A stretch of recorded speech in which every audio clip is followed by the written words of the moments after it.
को powered by Vimal. Vimal बोलो जुबा केसरी. राज्याचे सहकार मंत्री दिलीप वळसे पाटील आपल्या बरोबर आहेत.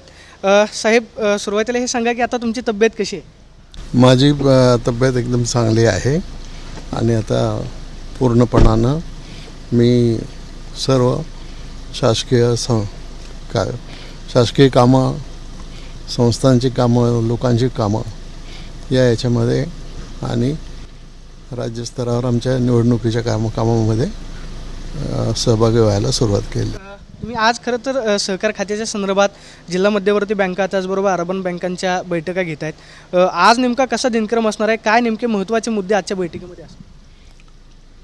नाही, आता अनेक जिल्हा बँका अडचणीमध्ये आलेल्या आहेत आणि अडचणीमध्ये आल्यामुळं त्या पीक कर्ज किंवा बाकीचं शेतकऱ्यांना जे कर्ज द्यायला पाहिजे ते देऊ शकत नाही.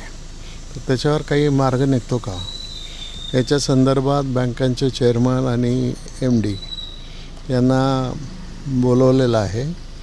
11 वाजता आता मीटिंग त्यांची आहे आणि ती मीटिंग संपली की मग दुपारी आम्ही एक अर्बन बँकांच्या ज्या अडचणीत आहेत त्यांनासुद्धा मदत करण्यासाठी, हात देण्यासाठी एक काय करता येईल याची कमिटी नेमली होती आणि त्या कमिटीचा अहवाल शासनाला प्राप्त झालेला आहे.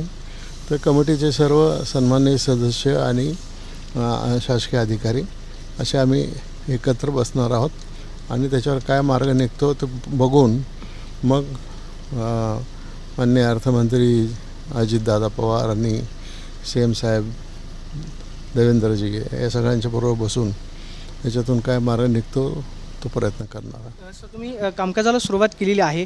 नुकत्याच लोकसभा निवडणुका पार पडल्या. विशेषतः त्याच्यामध्ये शिरूर असेल किंवा बारामती या 2 मतदारसंघामध्ये राष्ट्रवादी काँग्रेसचा पराभव होताना पाहायला मिळाला.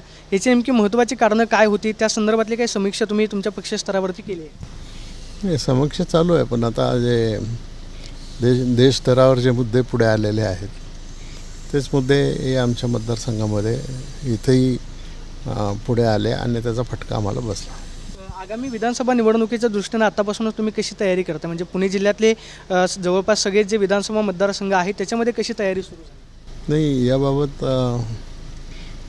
माननीय अजितदादांना आम्ही असं एकत्र बसून त्याच्या बाबतीत निर्णय करू. आता प्राथमिक स्तरावर, पक्षाच्या स्तरावर जी तयारी करावी लागते ती सुरू आहे आणि आता सेशन पण आहे, पावसाळा पण आहे आणि त्याच्यानंतर निवडणूक आहेत. तर या सगळ्या गोष्टी सायमल्टेनियसली चालू राहतील. शरद पवारांच्या सहानुभूतीचा फटका कुठेतरी बसला असं तुम्हाला वाटतं? कारण ज्या पद्धतीनं पवारसाहेबांच्या पक्षाकडून प्रचार सुरू होता त्याचा फटका तुम्हाला विशेषतः बारामतीमध्ये सुद्धा सहन करावा लागला आणि शिरूरमध्ये. त्यावेळेला मी हॉस्पिटलमध्ये होतो त्यामुळे मला नक्की त्याच्याबद्दल अंदाज सांगता नाही येणार. विधानसभेच्या किती जागांची मागणी असेल? तुम्ही पक्षातले ज्येष्ठ नेते आहात. लोकसभेला जवळपास 4च जागा मिळाल्या. आता विधानसभेला अडचण होणार नाही याची कशी खबरदारी? नाही, याच्या संदर्भामध्ये निर्णय घेणारी टीम आमच्या पक्षात आहे.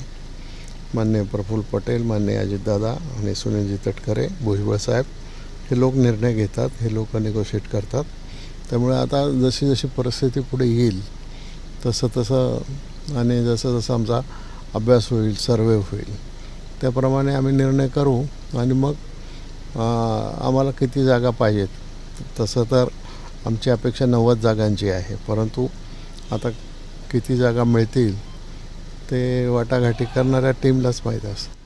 सर, शेवटचा प्रश्न. जिल्हा मध्यवर्ती बँकांकडून पीक कर्ज भेटत नाही, ही शेतकऱ्यांची खरं तर प्रामुख्यानं तक्रार आहे. आता पेरणी सुरू होईल. आजच्या आज लवकरात लवकर बैठकीमध्ये निर्णय घेऊन कदाचित बँकांना निर्देश दिले जातील. नाही, आधी मला परिस्थितीचं समजून घेऊ द्या, मग मीटिंग झाल्यावर पाहिजे असलं तर मी परत तुम्हाला काय निर्णय झाले ते सांगायची व्यवस्था करतो. खूप खूप धन्यवाद. तर हे होते राज्याचे सहकार मंत्री दिलीप वळसे पाटील. ते सांगतायत की आज जिल्हा मध्यवर्ती बँकांची बैठक जी आहे ती आम्ही घेतोय आणि पीक कर्ज जे शेतकऱ्यांना भेटत नाही त्या संदर्भातला निर्णय जो आहे तो कदाचित आजच्या बैठकीमध्ये घेतला जाईल अशी प्रतिक्रिया दिलीप वळसे पाटलांनी दिल्याचं पाहायला मिळते. कॅमेरा पर्सन अनिकेत दहातोंडेसोबत मी प्रदीप कापसे, TV9 मराठी, पुणे. को पावर्ड बाय विमल. विमल बोलो जुबा केसरी.